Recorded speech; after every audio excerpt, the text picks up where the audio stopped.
Bonjour à toutes et à tous, bienvenue sur Mizan TV. Nous recevons aujourd'hui François Bégodeau. Bonjour François Bégodeau. Bonjour. Vous êtes écrivain, l'auteur de plusieurs ouvrages dont Histoire de ta bêtise, Entre les murs et le dernier en date intitulé Boniment aux éditions Amsterdam. Nous vous recevons aujourd'hui pour analyser les événements liés à la mort du jeune Naël tué par un policier et faire un bilan plus global des mobilisations sociales de ces dernières années. Alors commençons par une petite précision sémantique. Les médias qualifient les événements actuels d'émeutes. S'agit-il d'une révolte ou de simple pillage? Durant la phase Gilets jaunes, on parlait rarement d'émeutes. Quelle analyse faites-vous de l'emploi de ces termes?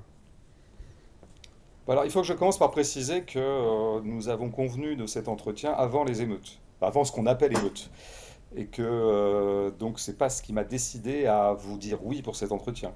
Si vous m'aviez dit d'ailleurs que le cœur de notre entretien serait ce qui est en train de se passer à l'heure où on enregistre, j'aurais hésité, parce que je considère que beaucoup de gens parlent beaucoup trop vite de ces événements.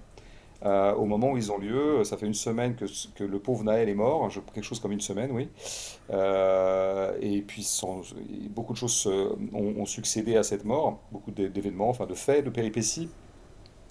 Et je trouve que beaucoup de gens sont très prompts et trop prompts à mon goût à tout de suite les analyser, les interpréter et à prêter aux émeutiers, en tout cas donc aux gens qu'on appelle émeutiers, des intentions, des affects dont on n'est jamais sûr dans la mesure où ce qui caractérise beaucoup quand même ce mouvement, c'est que c'est pas tant qu'il n'ait pas de porte-parole, parce qu'il y a plein de mouvements sans porte-parole, d'ailleurs c'est pas plus mal, mais il n'a pratiquement pas de parole tout court. Je le note, c'est un fait, c'est pas un jugement. Donc c'est compliqué de juger des intentions de gens qui activent un mouvement quand eux-mêmes n'élucident pas ou ne formulent pas ces intentions. Si on compare ce qui est comparable à peu près, avec des différences sur lesquelles on va revenir, le mouvement des Gilets jaunes a été un mouvement particulièrement bavard, en tout cas loquace.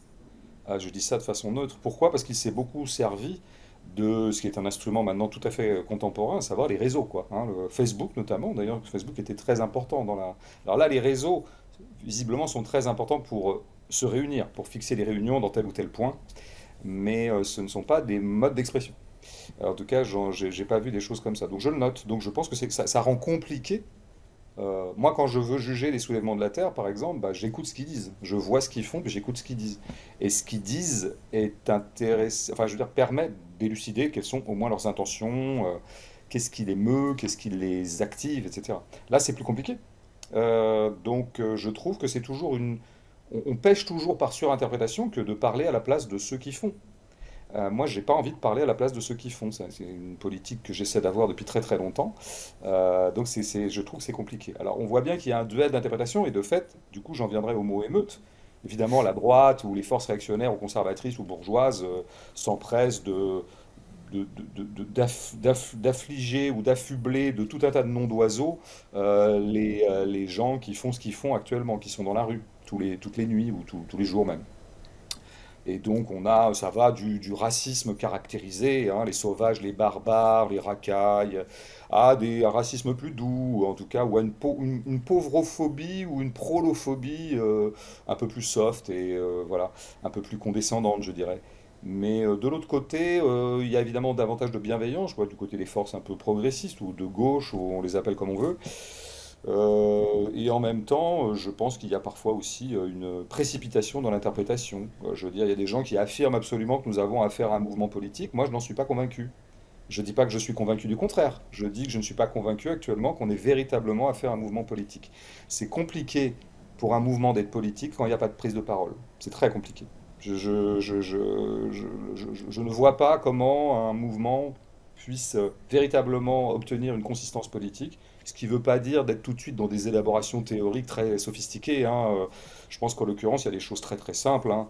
Un flic a tué un jeune, l'a tué probablement en étant activé lui-même par tout un tas de structures euh, qui vont d'une structure raciale, d'une structure raciste, d'une structure postcoloniale, une structure bourgeoise aussi autoritaire.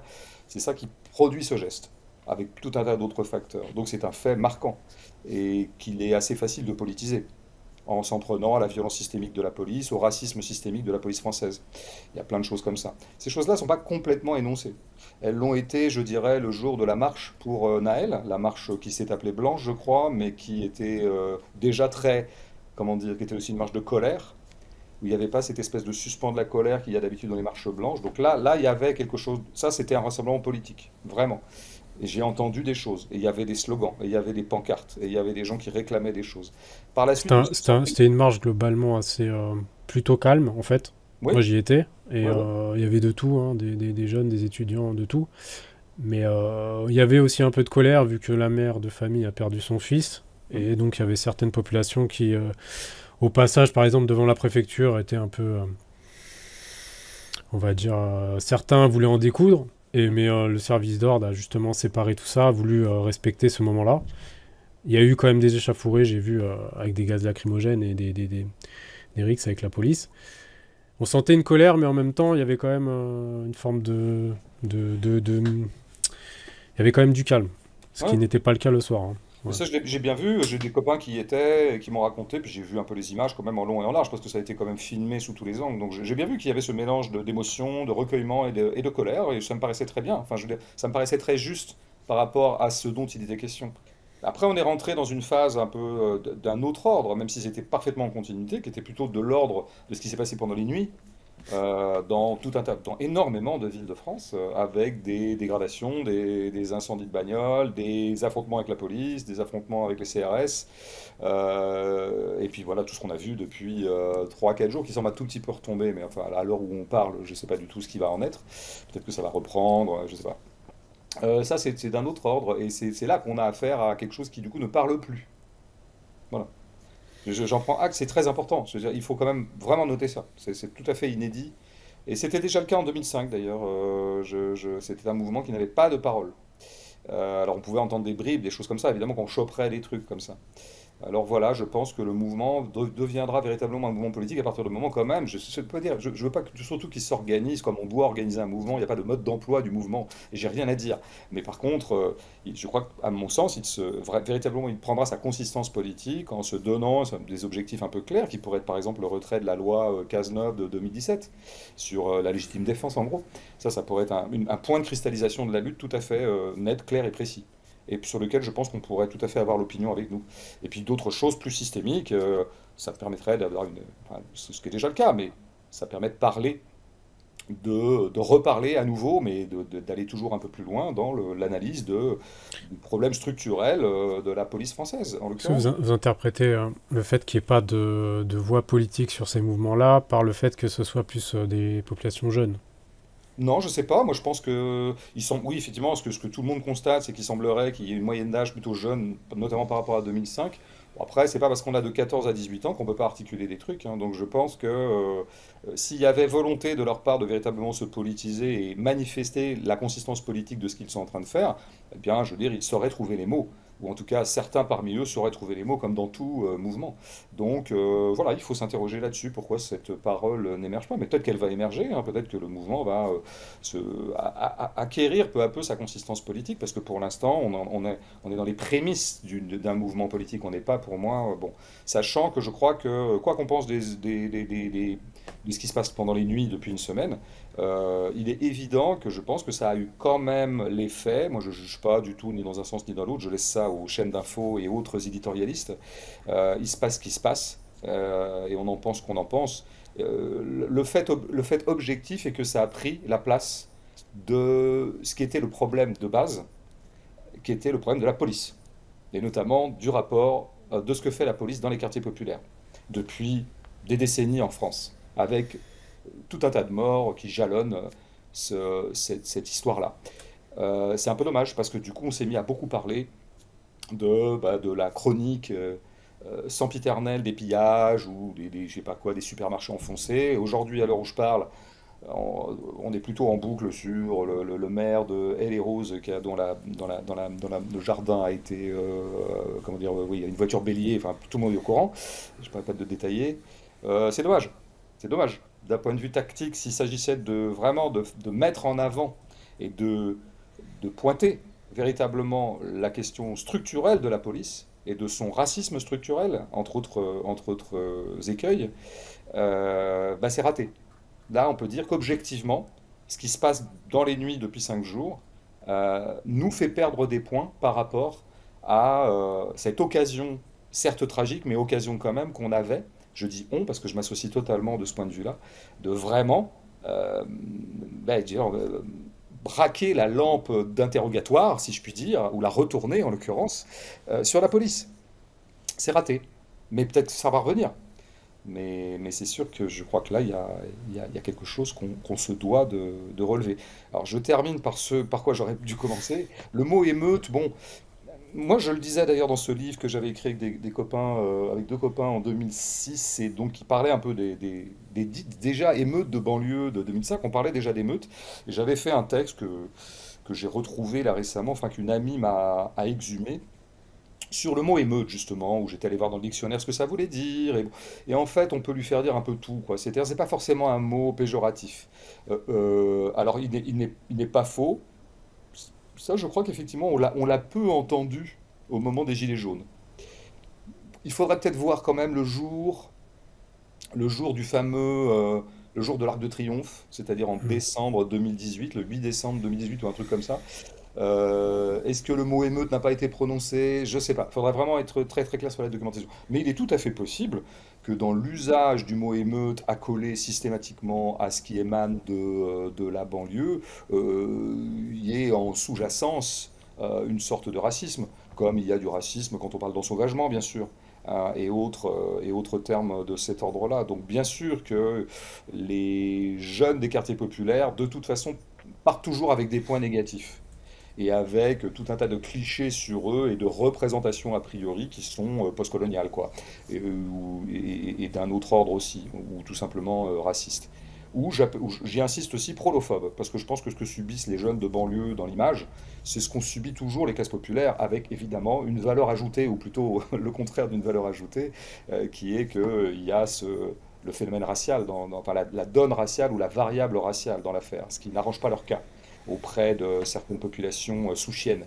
Mais quand même, au bout du compte, on a toujours traité, je veux dire, les, les- les- les Parisiens qui se révoltaient dans les révolutions successives ou du 19e siècle, et puis par la suite aussi, ont essuyé à peu près le même genre de termes, hein, qui sont toujours des termes évidemment très péjoratifs. Bref, fondamentalement, si on préfère révolte à émeute, eh bien très bien. Moi, je préfère dire révolte, bien sûr, mais euh, dans ce cas-là, qu'est-ce que veut dire une révolte et à partir de quel moment Mm. on peut être sûr qu'il s'agit bien d'une révolte?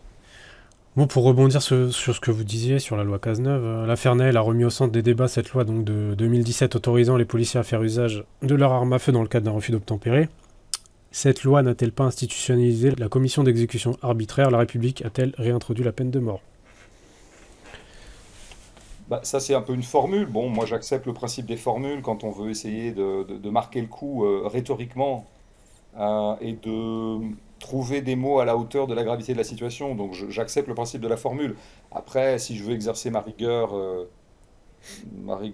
un peu plus calme, je dirais que c'est une formule expéditive et que donc non, la peine de mort n'est pas rétablie en France. Mais elle est de facto, il arrive que de facto, sur le terrain, des policiers, envers et contre ce qui est leur mission a priori, se permettent d'exécuter des gens sans sommation ni jugement, ou alors avec sommation mais sans jugement. Donc on a affaire, oui, effectivement, à des sortes de crimes caractérisés, évidemment, et celui de Naël n'est pas le premier, comme on sait quand on se renseigne un peu. Donc après, bah, il faut aller à l'origine de la chose. Qu'est-ce qui fait que euh, ce genre de choses arrive si régulièrement? Et trop régulièrement, mais si régulièrement. Et donc là, on en reviendrait à la question de la police, à la question de la façon dont la police française est structurée, dont elle est encadrée, dont elle est dirigée, le blanc-seing que lui laissent ses dirigeants, que lui laisse aussi le ministre de l'Intérieur, euh, l'extrême droitisation de la police, même si je pense que c'est un phénomène qui est en cours depuis très très longtemps. Mais c'est évident qu'on voit bien que la police française est quand même très très largement tenue par les syndicats les plus à droite, Alliance au premier chef. Bon, bah, tout ça, ça finit par créer un certain climat. Moi, j'insiste toujours beaucoup sur la sociologie de la police française, quoi. D'où viennent les gens qui deviennent flics en France? C'est très intéressant de regarder, quoi. Je pense que souvent, ça puise dans des lignées ou dans des... Alors on dit souvent que oui, les flics aussi viennent du prolétariat. Oui, c'est possible. Enfin, il y en a certains qui sont issus eux-mêmes des classes populaires, bien sûr, mais qui ne sont pas forcément des classes populaires issues elles-mêmes de l'immigration postcoloniale, pas vraiment, ou alors au bas de l'échelle de la police. Et aussi, je pense qu'il y a des structurations idéologiques a priori des gens qui deviennent flics. Et donc, je pense qu'il arrive qu'un flic devienne raciste en étant flic, comme il arrive que des profs deviennent racistes dans l'exercice même de l'enseignement, alors qu'ils ne l'étaient pas au début. Ça, j'en ai vu. Ça, je peux témoigner. Et je pense que ça arrive à beaucoup de flics. Je pense qu'ils avaient aussi probablement des structurations morales et idéologiques a priori qui ont fait que, ma foi, le racisme a germé en eux assez facilement. Donc je pense qu'il y a un gros problème de recrutement, etc. Après, Après, il faut revenir aussi à des choses simples hein, et des choses très calmes, quoique souvent elles se payent du prix de tragédies récurrentes. La police est toujours au service de l'ordre social hein, et au service de l'ordre bourgeois, c'est au service de la classe dominante. Il est donc assez normal qu'il y ait une conflictualité structurelle entre la police et les classes populaires. Voilà. Et a fortiori, les sous-classes populaires qui sont représentées par les quartiers populaires issus, euh, où on trouve une population issue de l'immigration postcoloniale. Donc en fait, cette conflictualité, évidemment, il est tout à fait opportun de lutter pour qu'elle ne produise plus des faits divers et des tragédies de l'ordre de celles qu'on a connues récemment.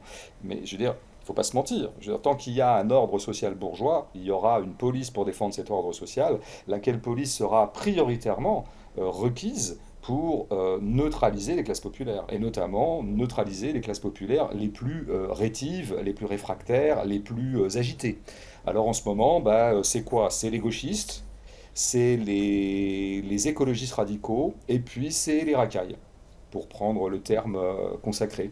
Bon, bah donc ces trois groupes-là connaissent de grosses frictions par rapport à la police. Alors, plus structurellement et plus durablement et plus profondément, les quartiers populaires, ça c'est sûr. C'est eux qui prennent cher depuis très longtemps. Mais encore une fois, ceci est absolument fatal, quoi. C'est-à-dire que genre, on peut pas, évidemment, on peut amender la police dans un ordre bourgeois, mais on n'obtiendra jamais que cette police se retourne contre l'ordre bourgeois et en faveur des classes populaires. Ça n'arrivera jamais, ça. Donc il y a une conflictualité qui tient à la structuration même de la société. Euh, il faut quand même pas oublier ça. Je dois bien avouer que ce que je disais là précédemment est une sorte de savoir empirique aussi, beaucoup. C'est une intuition que j'ai, une intuition sociale. Moi, je fonctionne beaucoup par intuition. L'intuition est très discutable d'ailleurs. Les sciences sociales essaient toujours d'aller contre les intuitions. Enfin bon, moi je suis pas sociologue, hein. Donc on me demande ce que j'intuite sur ces questions-là. Ben, j'intuite ça. Et bon, c'est quand même nourri d'un certain nombre d'observations, y compris dans ma vie d'ailleurs personnelle, où j'ai croisé les gens. Et je vois de quel bois ils sont faits, je vois d'où ils viennent, je vois ceux qui soutiennent la police. Ben, ils viennent souvent de ce qu'on pourrait appeler un petit prolétariat droitier blanc, que peut-être on pourrait appeler les beaufs, comme dirait Ouria Boutelja, qui compte beaucoup sur une alliance avec les beaufs, et je m'associe à elle, mais je lui ai dit dans notre échange public, je lui ai quand même souhaité bon courage pour ce que moi j'appelle gauchiser les beaufs. Elle dirait pas gauchiser probablement, mais enfin on parle à peu près de la même chose. Parce qu'il y a des structurations mentales, idéologiques, morales, qui viennent de très très loin, et qui font que globalement, cette France-là est quand même assez peu, comment dire, assez mal disposée vis-à-vis des populations issues d'immigration. Pour prendre un exemple concret, il y a une cagnotte de soutien aux policiers qui a tué Naël, qui a atteint le million d'euros. Donc ces personnes-là, de fait, approuvent et justifient l'exécution de Naël. Est-ce que vous pensez que ces populations augmentent en France, l'extrême droitisation du pays, ou même au-delà, hein? Pas qu'en France, hein. Ça, c'est pas moi qui le pense, je pense que tout le monde le constate. On l'observe tous, à tout un tas d'indicateurs, par exemple le vote, mais pas que, les sondages, encore une fois, quelques observations empiriques. Cette cagnotte, effectivement. Alors peut-être qu'il tient à un truc un peu périphérique, qui n'est pas très intéressant, à savoir qu'il y a quand même plus de fric à droite. Eh oui, par définition. Eh oui, faites une cagnotte auprès des gens de droite, vous allez trouver beaucoup plus de thunes qu'auprès de gens de gauche, et surtout pas si vous allez un peu ramasser dans les quartiers populaires qui, par définition, manquent un peu de thunes.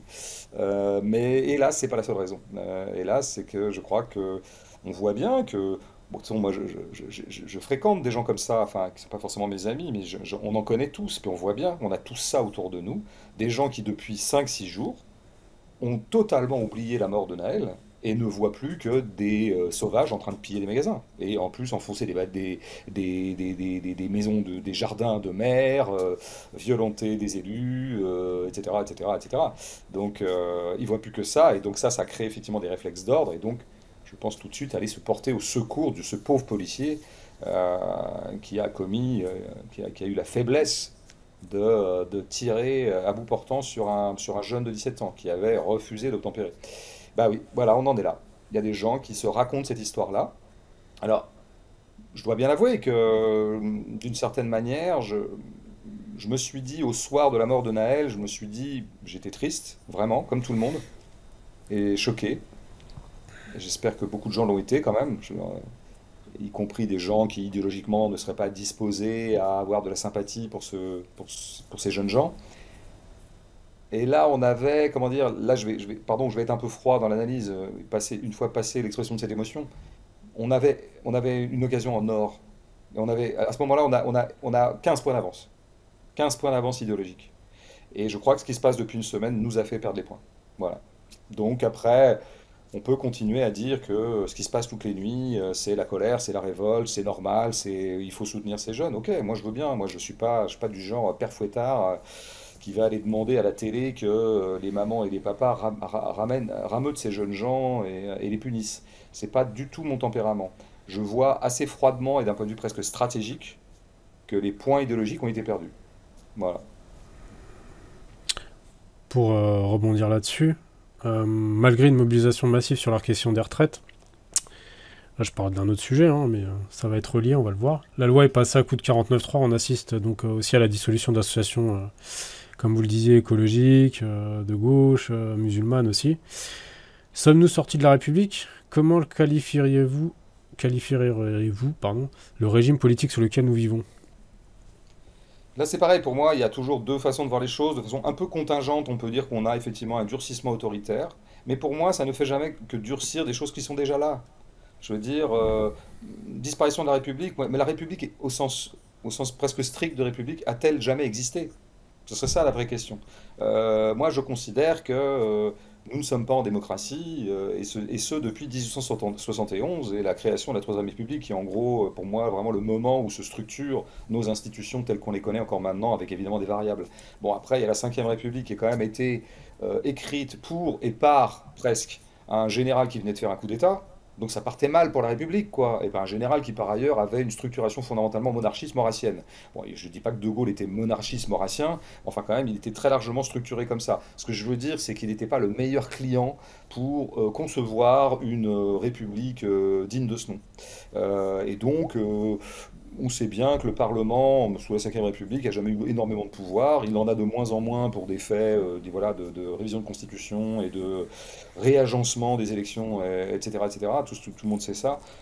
Mais en fait, tout ça, c'est des changements à la marge. Je veux dire, globalement, à partir du moment où une assemblée est majoritairement du côté du pouvoir, eh ben, je veux dire, elle n'est là que pour voter docilement ce que le pouvoir a décrété. Et que le pouvoir dit exécutif n'est pas du tout exécutif, parce que normalement, il devrait exécuter ce qui a été décidé par d'autres que lui, par exemple une chambre. En fait, chez nous, le pouvoir n'est pas exécutif, il est décisionnaire, il est à peu près tout. Donc ce qui se passe maintenant, c'est du durcissement. Il y a une espèce de raidissement autoritaire, c'est sûr, mais il y avait des bases autoritaires qui étaient là depuis toujours. Donc ne faisons pas semblant non plus, n'ayons pas la naïveté, la candeur et surtout le manque de clairvoyance de considérer que là, vraiment, depuis 2 3 ans, c'est chaud. Alors qu'avant, quand même, c'était la République, c'était chouette. Non, ça n'a jamais été chouette. Il ne faut quand même pas l'oublier. Alors oui, il y a des effets d'aggravation actuellement, mais parce qu'on a une droitisation générale de la société, parce que de façon très contingente, le pouvoir bourgeois actuel a bien compris qu'il fallait qu'il irait chercher sa majorité, enfin que sa majorité se trouvait maintenant à sa droite dure. Et donc, voilà. Par ailleurs, il y a quand même une conflictualité sociale, effectivement, beaucoup de mouvements dus à l'urgence écologique, dus à la casse sociale contre lesquelles les gens se battent, dus au sort qu'on fait, notamment aux quartiers populaires issus de l'immigration. Bon, bah, il y a des conflits sociaux qui se durcissent, et bah, à proportion, la répression se durcit. Ça, je veux dire, c'est la bourgeoisie est toujours peut être parfois un peu cool. Elle peut administrer les choses de façon un peu plus, je dirais, magnanime quand il n'y a pas d'opposition sociale et quand il n'y a pas de conflictualité sociale. Mais dès qu'il y en a, elle se redurcit. Elle se redurcit cycliquement dans son histoire. Là, nous sommes plutôt dans un moment du cycle qui est plutôt dur. Mais encore une fois, tout ça ne devrait pas nous étonner. Tout ça doit continuer à nous révolter, à nous mettre en colère et éventuellement à nous mettre en mouvement. Mais nous étonner, non. Et ce régime, vous lui donnez quelle définition alors? Nous vivons dans un ordre social sous domination bourgeoise, donc voilà, c'est un pouvoir bourgeois qui est très largement conçu par et pour la bourgeoisie depuis très longtemps. Et j'ai pas besoin d'autres mots que celui-là. Ça veut bien dire ce que ça veut dire. Une minorité sociale contrôle à peu près l'ensemble du pays et notamment arrive à neutraliser la majorité quantitative qui est les classes populaires et moyennes. Ceux qui, bon, ne sont pas des propriétaires, en tout cas pas des propriétaires de moyens de production, etc. Bah, il y a tout un, après, il y aurait plein de nuances que je pourrais apporter à cette sociologie sommaire, mais enfin globalement on en est là. Après, il y a des gens qui ont envie absolument de mettre des noms, bon ben mettons un nom, pouvoir. Moi je proposais dans notre joie libéral autoritaire, mais je pense que tous les pouvoirs depuis des décennies et des siècles peut-être ont été libéraux autoritaires. Il n'y a rien de très nouveau. Alors peut-être encore plus libéraux que d'habitude et encore plus autoritaires, les deux s'alimentant. Mais tout ça c'est des nuances quantitatives. Structurellement, bon, on a affaire à un pouvoir de cet ordre-là. Après, on aime bien dire, oui, le fascisme arrive, on est en voie de fascisation. J'ai écrit une chronique dans Socialterre pour me moquer un petit peu de tout ça. Genre, tous ces gens qui sont toujours en train de se demander si on est déjà un peu, beaucoup, passionnément dans le fascisme. Alors donc ils inventent un peu des mots intermédiaires, genre fascistoïde, pré-fasciste, proto-fasciste. Oui, très bien, mais ça c'est des mots. Bon, moi je vois que la bourgeoisie est fondamentalement autoritaire, le capitalisme est fondamentalement autoritaire, et quand il arrive à un certain nombre de ces contradictions, et que les contradictions se multiplient dans une société donnée, il est d'autant plus autoritaire. Voilà, c'est ça que je dis. Et, le reste me paraît une affaire de mots qui est fait pour amuser la galerie, ou pour nous amuser nous-mêmes, quoi, nous les intellectuels verbeux, mais ça change rien au fait. Face aux limites des actions de mobilisation sociale, qui ne renversent pas le rapport de force, comme on a pu le voir sur les retraites, quelles sont les solutions pour un changement de politique en France? Moi, j'ai pas de solution pour un changement politique en France. Euh, il y a la seule chose qu'on peut dire, c'est que c'est un rapport de force, c'est un conflit, c'est un combat. Et dans un combat, il faut être fort. Donc il faut être fort. Voilà.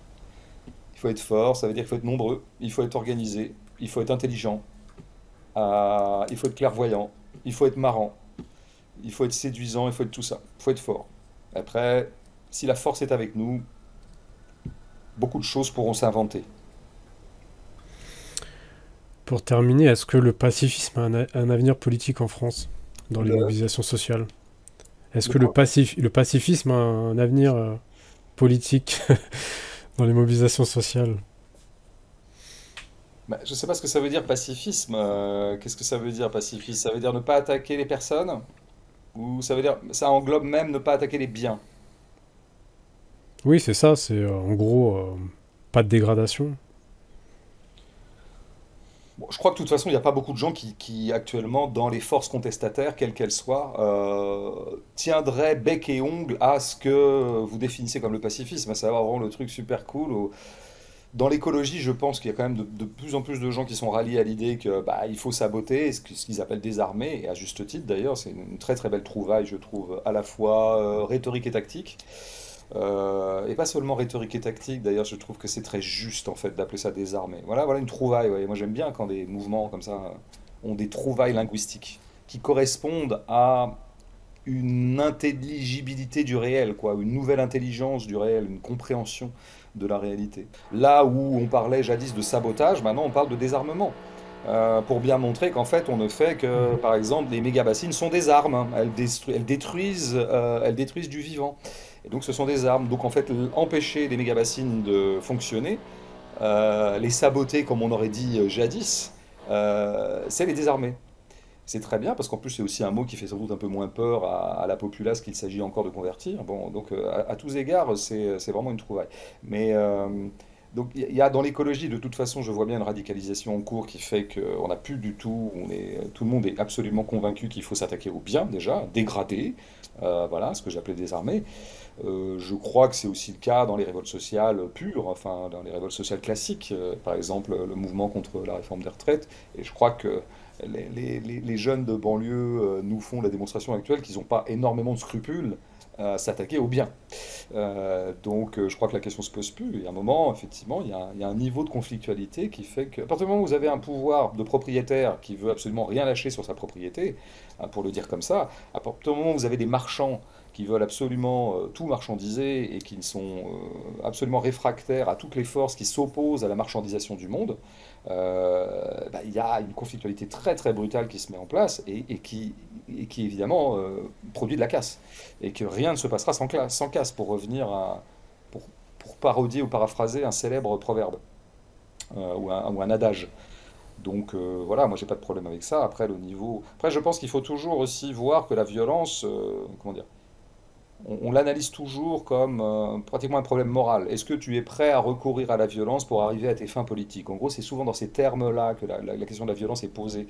Et c'est très bien de la poser comme ça. C'est quand même pas mal d'avoir comment dire, une- une- un premier mouvement plutôt de réticence vis-à-vis de l'usage de la violence. Je trouve que c'est assez sain quand même.